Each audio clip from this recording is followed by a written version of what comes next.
네. 안녕하세요.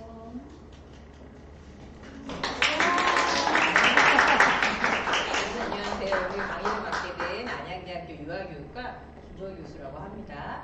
오늘은 여러분들하고 저는 그림책에 관련된 이야기를 나누려고 합니다. 그림책 하면 아마 원장님들이 가장 편안하게 접할 수 있는 그런 매체이기도 할 거고요. 아마 아이들이랑 새롭게 생활하는 여러분들께서는 하루에 한 편 정도 아이들하고 그림책을 읽고 계시지 않을까라는 생각이 들기도 합니다. 그만큼 내 곁에 또는 우리 곁에 굉장히 친숙하게 있는 매체 중에 하나일 텐데요. 그래서 오늘의 이야기는 여러분들이 알고 있는 그림책에 관련된 지식, 미니 그림책 퀴즈로 시작을 해보도록 하겠습니다. 이러니까 여기 계신 원장님들이 저를 보면서 굉장히 불편한 얼굴로 나를 시키면 어떡하지? 이런 마음이실 텐데 같이 한번 풀어볼게요. 1번 첫 번째 문제는 그림책은 유아 간접 경험의 폭을 넓혀주는 역할을 한다. O일까요? X일까요? 네.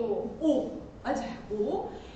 아이들이 경험하는 실제 경험의 폭은 굉장히 좁잖아요. 그래서 간접 경험을 할 수 있는 매체들이 굉장히 많이 있습니다. 예를 들면 텔레비전이라던가 우리가 지금 하고 있는 이 멀티미디어 같은 것들, 뭐 유튜브도 있을 거고요. 다양한 플랫폼을 이용해서 여러 가지 영상들이 있을 수 있을 텐데요. 질문!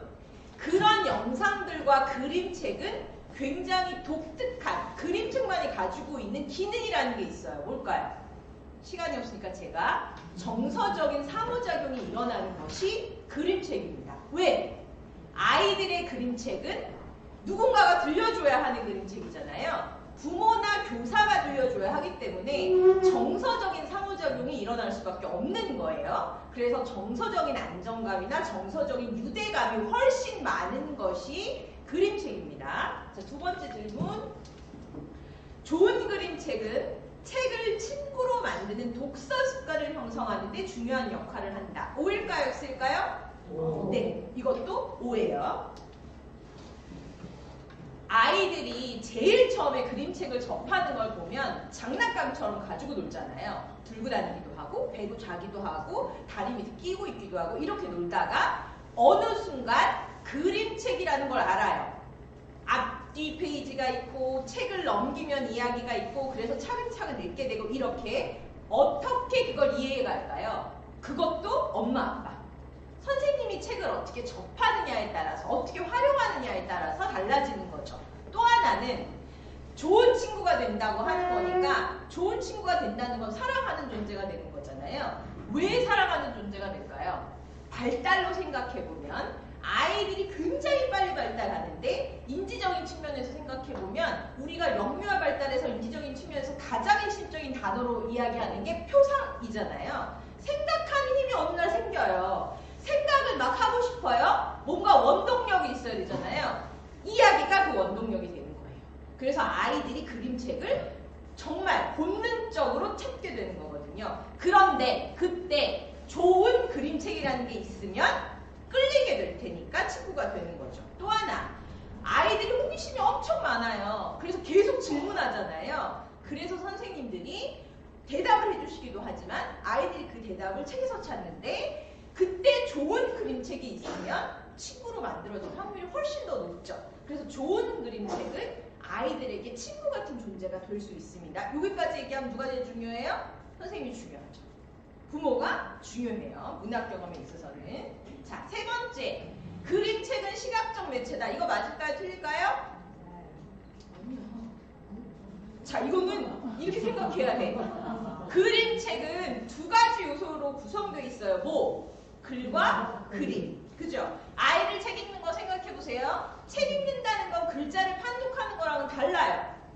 왜냐하면 작가의 의도나 느낌이 들어있는 것이 그림책이기 때문에 아이들이 몰입해서 그 그림책을 이해하려면 그림책이 어떤 의미가 있는지를 알아야 하거든요. 그래서 우리가 앞에서 뭐라 그랬죠? 그림책은 누군가와 정서적인 상호작용이 일어날 수밖에 없는 것이다 라고 이야기 드렸잖아요. 자, 두 가지 생각해보세요. 그럼 아이들이 책을 어떻게 읽어요? 누군가가 들려주는 이야기를 듣고 그림을 읽는 과정이 결합되어 있는 거예요. 그래서 그림책은 공감각적 매체에 훨씬 더 가까워요. 이 말이 중요한 게 아니라 지금 제가 하는 이야기가 훨씬 더 중요해요. 아이들의 그림책은 누군가가 들려주는 이야기를 듣고 그걸 그림으로 읽는 과정이에요. 그러니까 그림책은 글이 중요해요? 그림이 중요해요? 둘 다 중요해요. 글도 글 나름대로의 영역이 있어야 해요. 그 기능이 있어야 하고 그림도 그림 나름대로의 기능이 있어야 돼요. 그 영역이 있어야 돼요. 글과 그림이 결합해서 새로운 세계를 만들어내는 굉장히 독자적이고 독창적인 영역이 되는 것이 그림책입니다. 이렇게요. 영상을 하나 보시고 이야기를 할게요.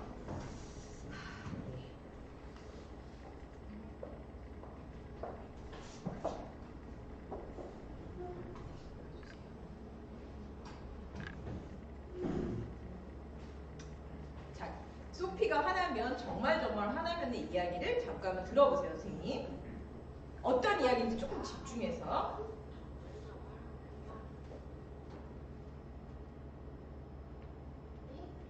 글을 쓰시고 그림도 그려주셨어. 아니야! 소피가 말했어. 맞아! 엄마가 말했어. 이제 언니 차례다, 소피. 언니가 고릴라를 낚아채는 바람에 소피가 트럭위로 엎어졌어요. 이런 소피가 진짜 화가 났어요. 소피가 쾅쾅 발을 굴려요. 소리를 질러요. 뭐든지 닥치는 대로 부숴버리고 싶어요. 대장. 소피가 뻘겋게 시뻘겋게 소리쳐요.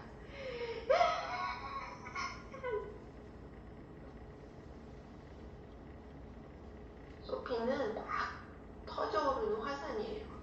소피가 화가 나면, 정말 화나면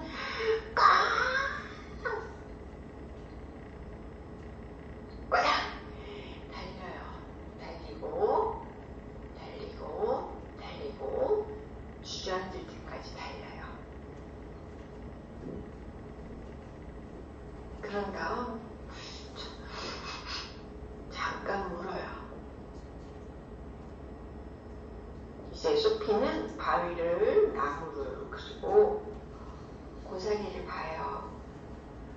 지저귀는 새소리를 들어요. 툭툭! 그러고는 늙은 너도 바나무를 찾아가 나무 위로 올라가요. 소피는 머릿결을 얻어만지는 산들바람을 느껴요. 일렁이는 물결을 바라봐요. 드넓은 세상이 소피를 포근히 감싸줘요. 이제 한결 기분이 나아졌어요.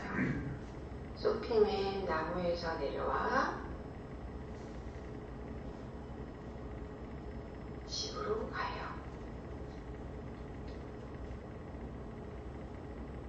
다녀왔습니다. 따뜻한 집에선 좋은 냄새가 풍겨요. 온 식구가 소피를 반겨줘요. 모든 것이 다시 제자리로 돌아왔어요. 소피도 이제 더는 화가 나지 않아요. 네, 이거 아마 선생님들이 원에서 아이들이랑 자주 읽으시는 이야기일 거예요. 아이들의 마음속에 되게 다양한 감정, 다양한 생각들이 있는데 그 복잡하고 다양한 생각들에 대해서 아이들이랑 이야기해 볼 수 있는 그런 그림책일 거예요. 여기에 되게 다양한 감정들이 나오잖아요. 어떤 감정들이 있죠?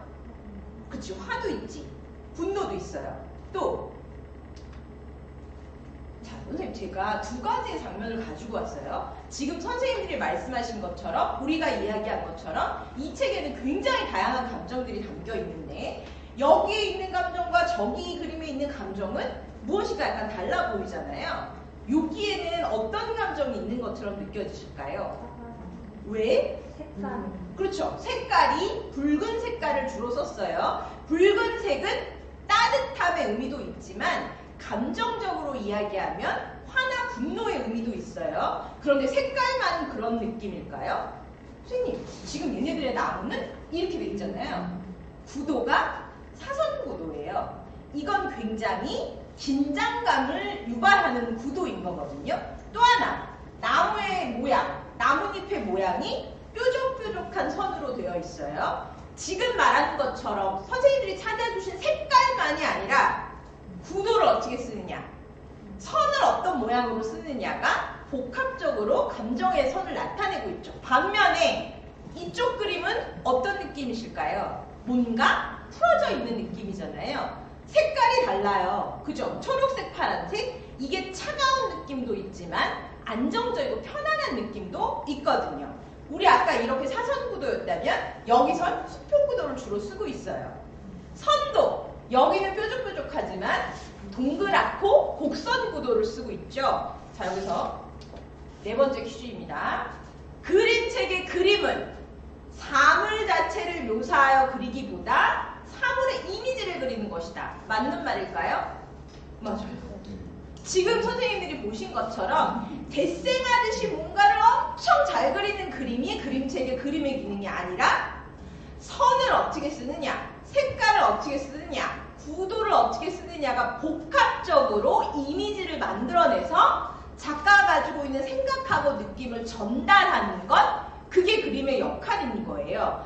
그림책은 아까 우리가 처음에 얘기했지만 글과 그림이 있고 글과 그림이 각각 독자적인 영역이 있어요. 이들이 조합해서 뭔가 새로운 독창적인 세계를 만들어내는 그런 기능을 하고 있는 것이 그림책입니다. 그래서 그림책을 고려하실 때는 미술적인 특성도 고려하셔야 돼요. 우리 앞에서는 계속 미술적인 이야기 했잖아요. 그림의 이미지를 어떻게 만들어내느냐, 그 그림의 이미지에서 작가가 가지고 있는 생각과 느낌을 어떻게 표현하느냐였다면 글도 읽을 줄 알아야 하거든요. 문학적인 요소도 그만큼 아이들이 몰입할 수 있는 요소들을 갖추고 있어야 하는 거죠. 대표적인 게 주제예요. 이 주제는 유아가 공감하고 즐길 수 있는 아이들의 삶이나 흥미거리, 관심거리 이런 것들을 담고 있어야 돼요. 소피 같은 경우의 이야기는 굉장히 마음속에 복잡한 감정들이 생기기 시작했어요, 애들이. 근데 이게 뭔지 몰라. 그래서 굉장히 혼란스러웠는데 소피 이야기를 읽으면 아이들 느낌 어떨까요? 아, 나만 이런 게 아니네. 얘도 이러네. 아, 이런 감정을 화라고 하는 거구나. 나는 화가 날 때 어떡하지? 소피는 이렇게 하네. 아, 이것도 좋은 방법이겠네. 공감할 수 있는 거리가 있죠. 문학적으로도 충분히 아이들에게 공감을 줄 수 있는 글이에요. 언어적인 표현력, 아이들이 읽기에 적절했는지도 우리가 한번 생각해 본다면 뭐 리듬감도 있고 반복감도 있고 글도 짧았으니까 아이들한테 뭐 적절할 것 같아 라고 생각하실 것 같은데 저희 다섯 번째 퀴즈는 이런 거 한번 내보려고요. 유아 그림책의 언어는 짧아야 한다. 이 말 맞아요? 틀려요? 갑자기 질문하고 싶은 마음이 막 여기 있는 사람들이 너무 다양한 말을 하니까 나 진짜 막 질문하고 싶은데 질문하면 답하실래요? 그럼 너무 떨리시겠죠? 이 말이 틀린 말은 아니에요. 언어가 짧아야 되는 건 맞아요. 왜냐하면 너무 길면 의미 전달이 불투명해지니까 짧아야 하는 건 맞는데 저는 선생님들이 이거 기억할 때 이거 기억해 주셨으면 하고 말씀드리는 거예요. 우리 아까 뭐라 그랬냐면 그림책은 분명히 글의 기능이 있고 그림의 기능이 있고 이 두 개가 합쳐져서 전달하는 거기 때문에 글로서 모든 걸 다 표현하지는 않는다는 뜻이거든요. 예를 들면 이 괴물들이 사는 나라가 굉장히 이걸 잘 표현해 주는 건데요. 지금 이 장면, 괴물들이 사는 나라 A 장면을 보시면 글이 한 줄이에요. 그날 밤 맥스는 늑대 옷을 입고 이렇게 놀았어. 예요. 그리고 그림이에요. 그죠? 만약에 이게 모리스 샌닥이 아니라 다른 사람이라면 이걸 주저리 설명했을 수도 있어요. 그날 밤 늑대 옷을 입고 맥스가 놀았어. 옆에는 커튼이 있었지. 맥스는 책 위로 올라가 뛰었어. 이렇게 쓸 수 있어요. 길게. 그러나 그렇게 쓰지 않았어요. 왜? 글의 기능도 있고 그림의 기능도 있으니까. 이렇게 글만 쓰면 나머지 이 이야기는 누가 만드는 거죠? 아이들이 자기의 경험과 생각대로. 그렇게 만들어도 충분히 작가가 가지고 있는 생각이나 느낌, 주제를 전달하는 것이 가능하니까. 이게 그림책에서 선생님들이 한 번쯤은 생각해 보셔야 하는 부분입니다. 글을 짧아야 해요. 그런데 문장이 짧다라는 의미보다는 글과 그림의 기능이 다르기 때문에 글과 그림이 모두 다 중요하기 때문에 그림책이라고 하는 것은 글과 그림이 잘 조화되어져야만 한다는 거죠. 옆에 있는 장면도 마찬가지고요. 읽어보셨겠지만 이 괴물들이 사는 나라는 맥스를 괴물이 대장으로 삼았어요. 그리고 그날 파티를 열었죠. 그 다음 2페이지 정도는 아무 글씨 없어요. 상상에 맡기는 거지. 그렇게 해도 작가가 전달하려고 하는 이야기는 충분히 전달할 수 있으니까. 자, 여기까지 말씀드리면 결국 좋은 그림책이라는 건 아이들이 몰입할 수 있는 그림책.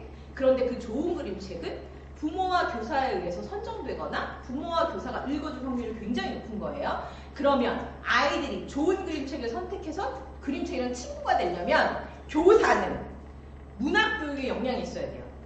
그 역량 중에 하나가 뭐냐면 좋은 그림책을 선별하거나 좋은 그림책이 어떤 것인지를 바라볼 수 있는 안목이 필요한 거죠. 그래서 제가 예비교사 교육과정에서, 저는 이제 대학에서 강의를 하고 있는 사람이니까 예비유아교사 교육과정에서 이런 그림책 창작 프로젝트라는 걸 아이들이랑 해요. 이걸 하는 목적은 방금 말씀드린 문학교육의 역량을 강화하는 거예요. 아이들이 그림책이라는 것들을 조금 더 정확하게 확실하게 이해할 수 있도록 도와줘야 되겠다라는 목적으로 하는 거예요. 먼저 지금 보여드릴 동안의 그림책은 아이들이 만든 그림책이에요. 20학번 김영아, 김예원, 문가영, 홍현이가 만든 그림책을 잠깐 보시고, 이거 아이들이 만든 건데 잠깐 보시고 이야기를 해보도록 하겠습니다.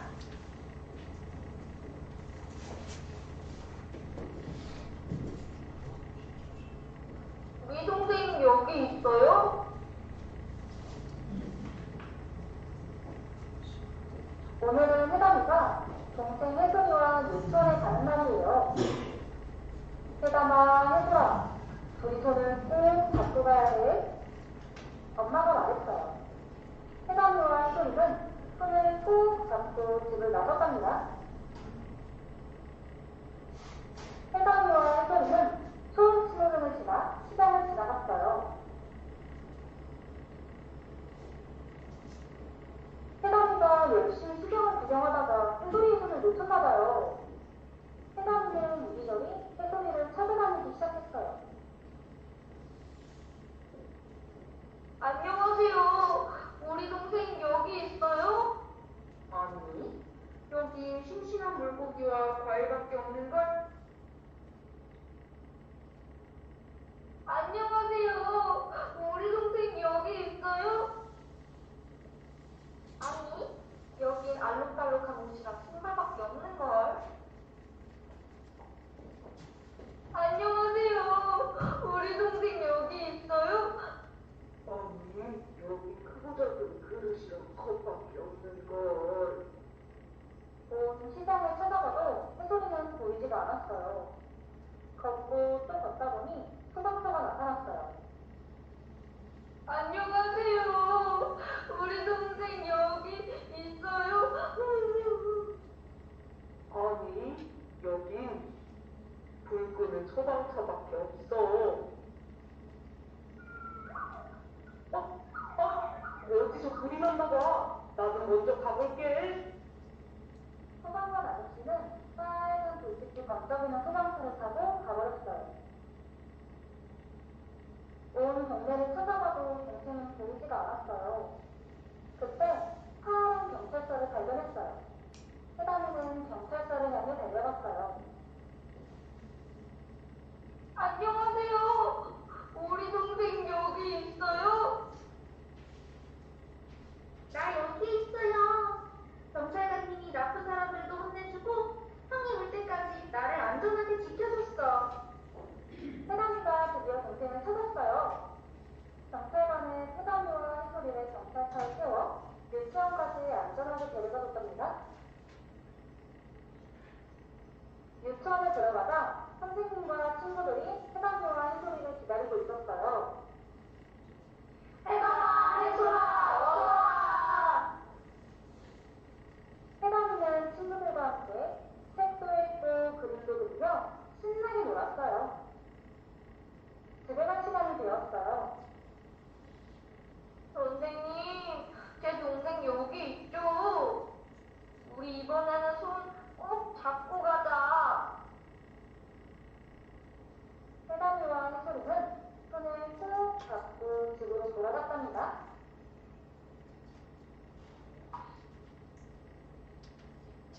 지금 이야기는 아이들이 만든 이야기인데 우리 앞에서 그림, 글 이야기를 계속했으니까 그런 관점에서 약간 이 책을 조금 분석해보면 이 이야기의 주제는 실은 이건 유아를 위한 책이거든요. 유아용 책이에요. 그러면 유아들 같은 이거는 실은 우리 주변에 있는 다양한 기관들이 어떤 역할을 하는지에 대한 이야기를 아이들이 만든 건데 유아들 같은 경우에는 그 다음에 우리 가족 이렇게 관심을 가졌다가 이게 이제 유아가 되면 점점 이동할 수 있게 되면서 이게 범위가 좀 넓어지잖아요. 그러니까 유아들 같은 경우에는 이 글을 읽으면서 우리 동네에도 이런 게 있어, 이런 기관이 있구나, 이런 역할을 하는구나 라는 걸 아마 이해할 수 있을 거예요. 그러니까 아이들이 어떻게 보면 발달이나 이런 거에 맞추어서 만든 책이라고 보실 수가 있겠죠. 언어적인 표현력도 보면 이야기가 굉장히 짧아요.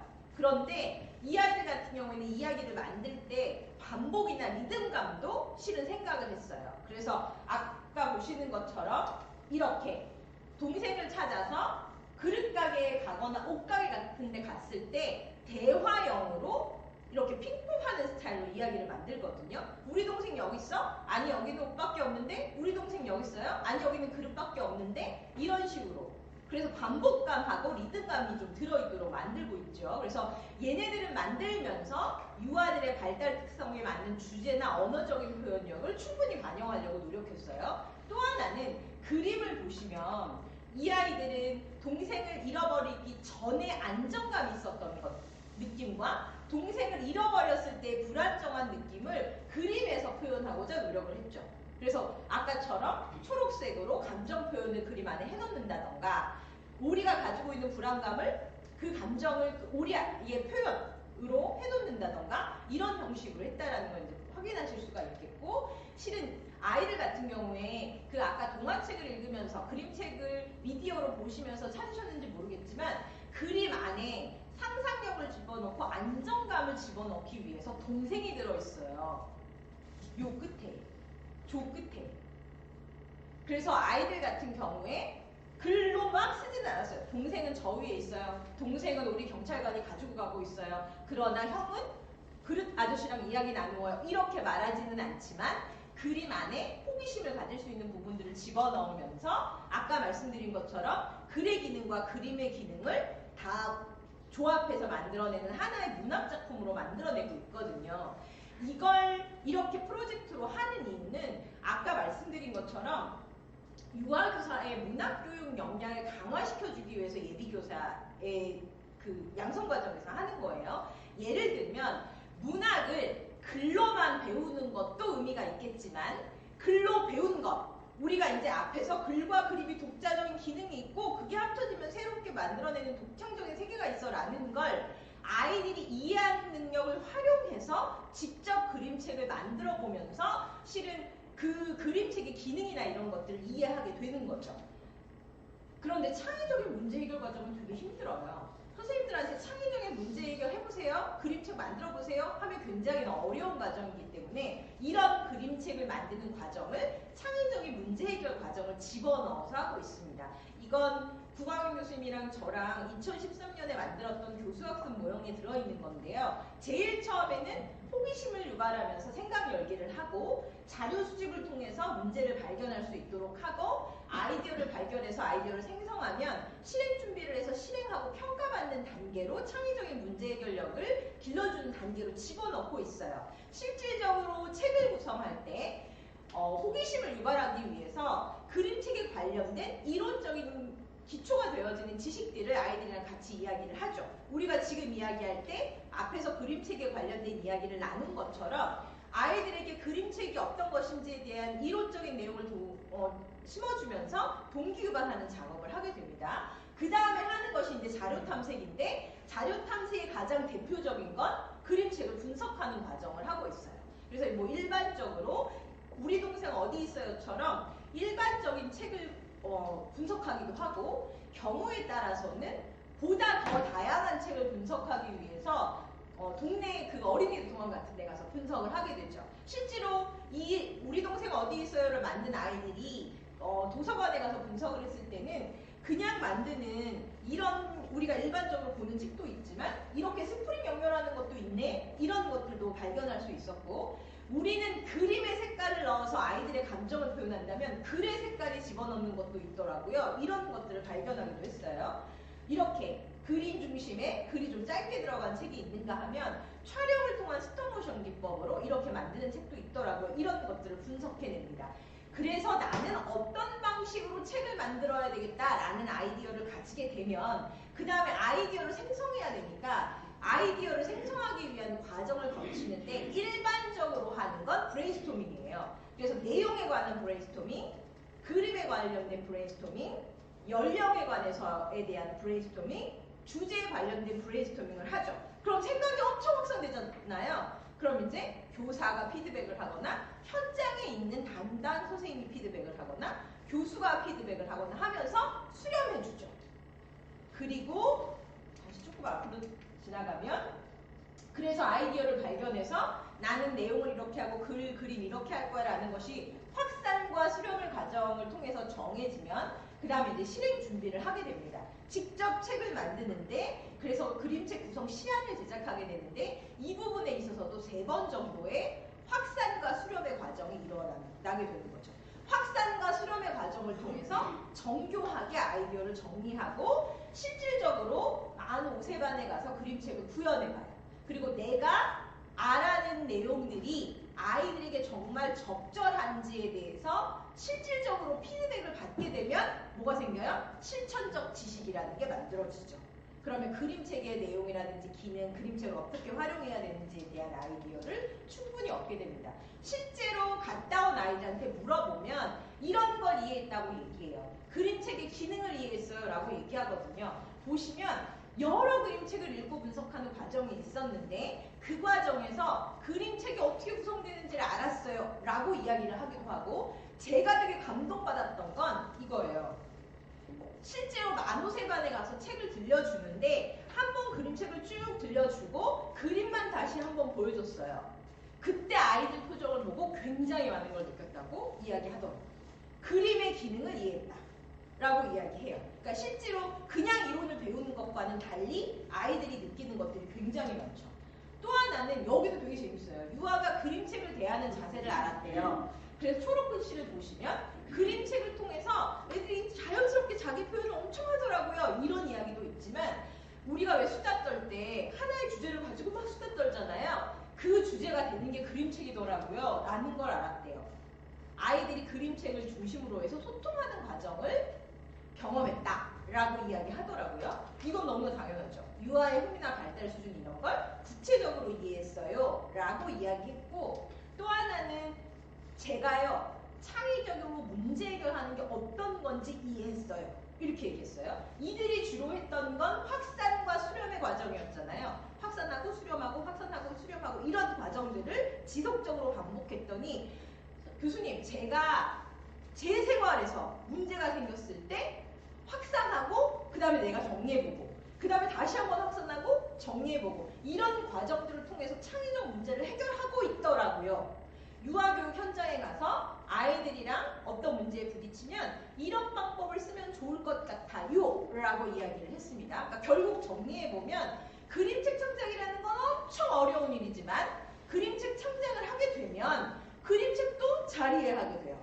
그 다음에 유아에 대해서도 충분히 이해하게 돼요. 유아도 창의력이 발달하겠지만 나도 창의적인 문제 해결력이 발달하게 된대요. 그렇게 따지면 그림책을 만들어보는 과정은 굉장히 나에게는 이로운 과정이죠. 아이들에게도 이로운 과정이에요. 그래서 저는 해보시라고 말씀드리고 싶어요. 이제 이렇게 얘기하면 선생님들이 주로 뭐라 그러냐? 못해요.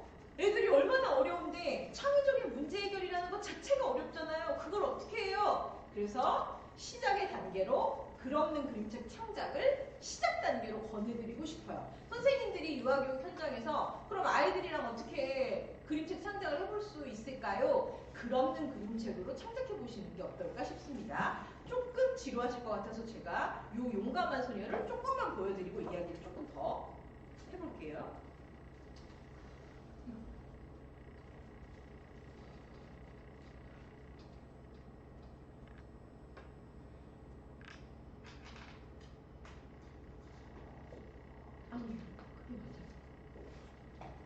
죄송합니다.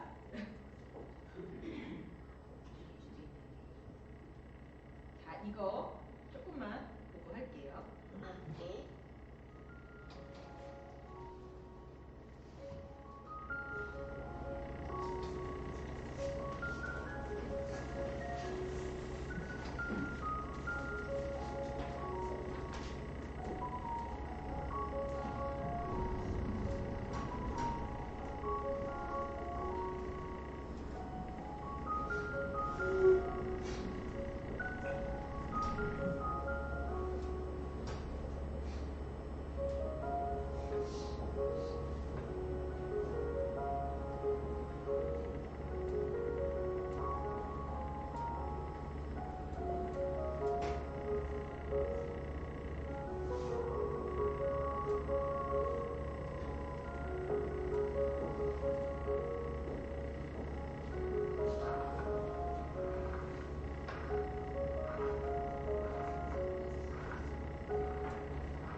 글없는 그림책은 잘 아시니까 실은 이 글없는 그림책은 이 이야기 자체만으로도 무엇인가 창작해낼 수 있는 기능이 있어요. 그런데 이제 질문을 이렇게 던져볼게요. 지금 새끼 늑대를 아기가 잡았잖아요. 용감한 소녀가 잡았잖아요. 근데 늑대를 만났어요. 그 다음 이야기는 어떻게 될까요? 이 이야기를 이제 만들어 보라고 하면 실은 이렇게 만들 수 있죠. 이건 제가 예비교사한테 만들라고 한 거예요. 은혜 이야기.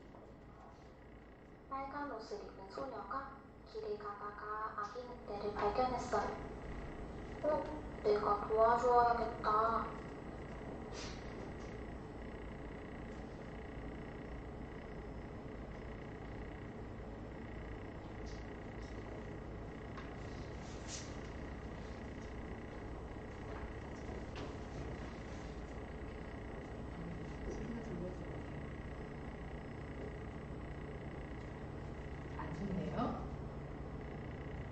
글없는 그림책은 실은 여러 가지의 그 교육적 가치가 있어요. 원리에서 네. 늑대 울음소리가 들려왔어요.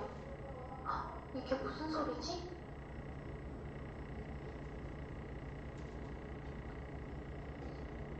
소녀는 울음소리를 따라 아기 늑대를 꼭 안고 눈밭을 걸어갔어요.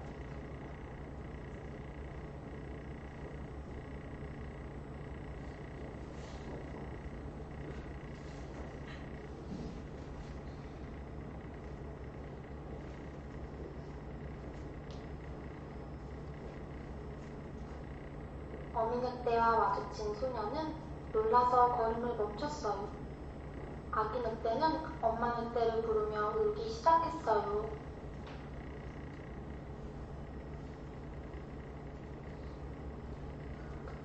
어떻게 해야 하지? 소녀는 마음속으로 생각했어요. 소녀는 용감하게 엄마 늑대에게 다가가 아기 늑대를 건네주었어요.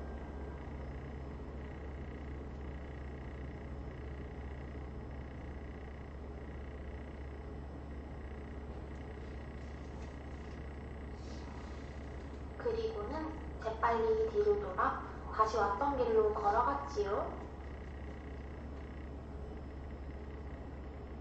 늑대들은 소녀에게 너무 고마워서 소녀가 안전하게 집에 갈 수 있도록 뒤에서 지켜줬어요. 네. 덕분에 소녀는 집에 도착할 수 있었답니다. 네, 이 이야기는 소녀가 집으로 갈 수 있게 도와준 이야기. 자, 이거 이제 예진이 이야기를 한 편만 더 들어볼게요. 소녀는 길을 가다가 아기 늑대를 만났습니다. 아기 늑대는 길을 가다가 자꾸 넘어져서 소녀가 일어나는 것을 도와주었습니다. 소녀가 아기 늑대를 데리고 길을 가고 있는데 저 멀리서 아우 하는 소리가 들렸습니다.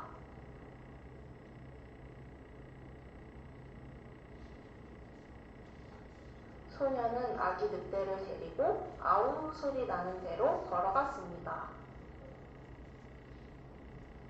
아기 늑대를 데리고 소리 나는 곳을 가고 있는데 갑자기 큰 늑대가 나타나서 소녀의 앞을 막았습니다. 소녀는 늑대를 보자마자 눈이 동그래졌습니다. 소녀는 너무 놀라 도망가려고 했는데 늑대가 팔로 소녀를 툭 하고 쳤습니다. 소녀는 아기 늑대를 엄마 늑대에게 주려고 땅에다가 내려놓았습니다. 소녀는 집에 돌아가려고 했는데 아기 늑대가 소녀의 발 밑에서 가지 않고 맴돌았습니다. 소녀는 늑대와 아기 늑대에게 자기 집에 놀러 가자고 하였습니다. 네, 우리 지금 그림책 창작 얘기하고 있는 건데 실은 이 글 없는 그림책으로 시작하시면 좋아요 라고 말씀드리는 이유는 그림을 그냥 읽는 작업도 창작일 수 있고 오픈엔디드로 끝나는 이야기이거나 글 없는 그림책의 문제 상황을 띄어내서 그 문제를 어떻게 해결할 것이냐에 간단한 몇 가지의 컷을 만드는 것으로도 그림책 창작이 가능해요. 그런데 글 없는 그림책은 여기 있는 여러 가지가 교육적인 가치일 수 있지만 특히 염두에 두셔야 하거나 기억하셔야 할 건 개별성을 가지고 있는 능동적 참여가 가능한 이야기라는 거죠. 그래서 실은 이 이야기를 통해서 어떻게 아이들이 경험을 가지고 있는지 어떤 생각을 가지고 있는지를 알 수 있는 것이 글 없는 그림책의 가장 큰 특징이라고 할 수가 있겠습니다. 그래서 선생님들이 글 없는 그림책을 이용해서 창작 활동을 해보시는 걸 시작하시라고 말씀드리고 싶어요.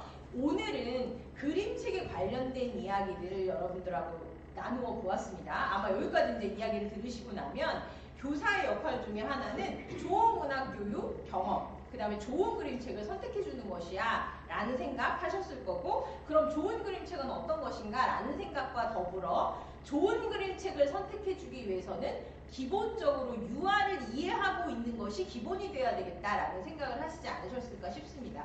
그런 생각들을 토대로 해서 한 번 더 아이들에게 그림책의 기능이 어떤 것인지를 생각해 볼 수 있는 시간이 되셨기를 바라면서 저는 여기까지 마무리하도록 하겠습니다.